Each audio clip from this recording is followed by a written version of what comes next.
You see the sold-out arenas, right? The platinum records. But the real stories, the ones that really define these rock icons, a lot of the time, they're forged in absolute failure. So today, we're going to dig into how some of music's most catastrophic moments actually led to its greatest triumphs. Yeah, a high-stakes roller coaster? That pretty much nails it, doesn't it? I mean, the life of a rock star really is this wild ride. It's a world filled with these legendary comebacks, but also moments where everything just goes completely dangerously off the rails. You're talking about the highest highs imaginable, but they're always just one tiny misstep away from the absolute lowest lows. So let's ask the question. What happens when the music stops? When the lights go down, the crowd goes home, and you're suddenly left facing a moment that could completely end your career or even your life. That's exactly what we're digging into today. The triumphs that were born from near-total catastrophic failure. All right, let's kick things off with one of the most powerful, raw stories in modern metal. We're talking about Ivan Moody's brutal journey to sobriety. And look, this isn't just some story about getting clean. No, this is a story about literally, and I mean literally, coming back from the dead. 2.5 minutes. Just think about that for a second. For 2.5 minutes, Ivan Moody was clinically dead. His body, just ravaged by addiction, finally gave up. It just shut down. This isn't a metaphor, okay? He was gone. And after that, he spent the next 3 days in a coma, totally unresponsive. And when he finally woke up, wow, the power of this moment is just staggering. He looks in the mirror, and he doesn't even recognize the guy staring back. His own words, he said he looked like Gollum. Just imagine that. Green, pale, completely and utterly broken. I mean, you can't get any lower than that. That was his rock bottom. But you know what? That moment, right there, was the turning point. That absolute, ultimate failure of his body, it actually became his greatest triumph. He saw that reflection, that Gollum, and he made a choice. He decided to shed skin, to leave that version of himself in the past and rise again, like a phoenix. And not just for his band or his kids, but for himself. Okay, so not every triumph comes from a dramatic life-or-death moment like that. Sometimes victory is born from something else, something a lot less glamorous. We're talking about pure, relentless grit. And that brings us perfectly to the story of Rob Dukes.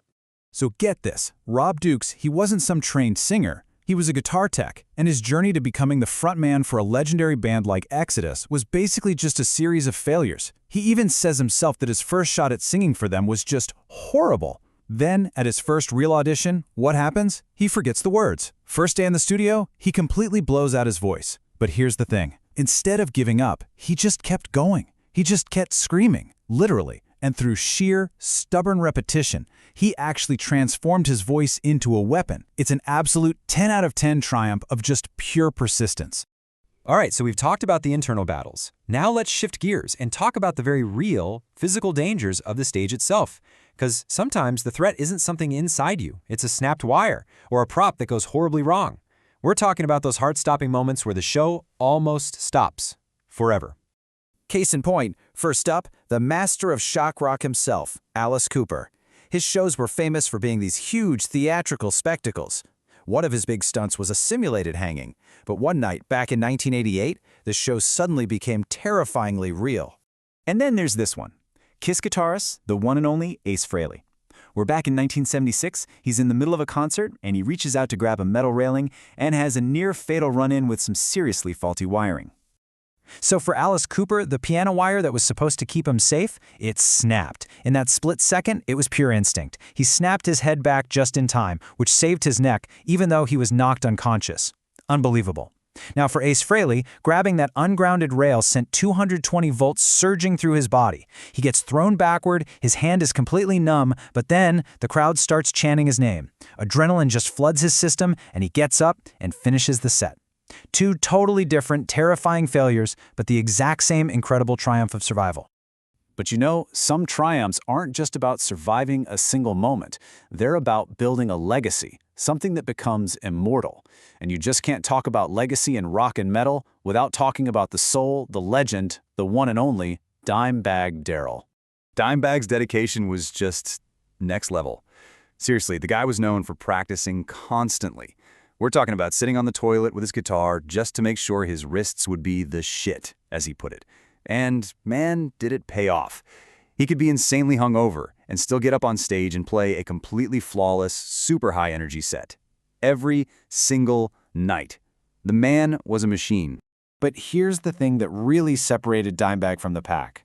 Look, there are tons of technically brilliant guitarists out there, right? The nerds, the guys who can sweep pick like crazy. Dimebag had all of that technical skill, for sure. But he had something that a lot of them, well, they just didn't. He had pure raw soul. It wasn't just about the notes, it was about the heart and the goddamn muscle he put behind every single one. And that's his ultimate triumph. It's a legacy that completely transcends a tragedy that was not of his own making. He is, and always will be, a guitar god. His influence basically invented the groove and the feel of modern metal as we know it. That soul, that energy, man, it absolutely lives on. So when you look at all these stories, you realize that triumph in the world of rock and roll, it isn't just one thing. It's Ivan Moody reclaiming his life from the actual brink of death. It's Rob Duke's relentless persistence to achieve a dream against all odds. It's the split-second instinct of Alice Cooper or Ace Frehley to survive. And it's Dimebag Darrell building a legacy so powerful that it becomes immortal. And that really leaves us with one final question, something to chew on. When we look at these icons, these legends, what is it that truly makes them great? Is it the perfection they project? That flawless image they show the world?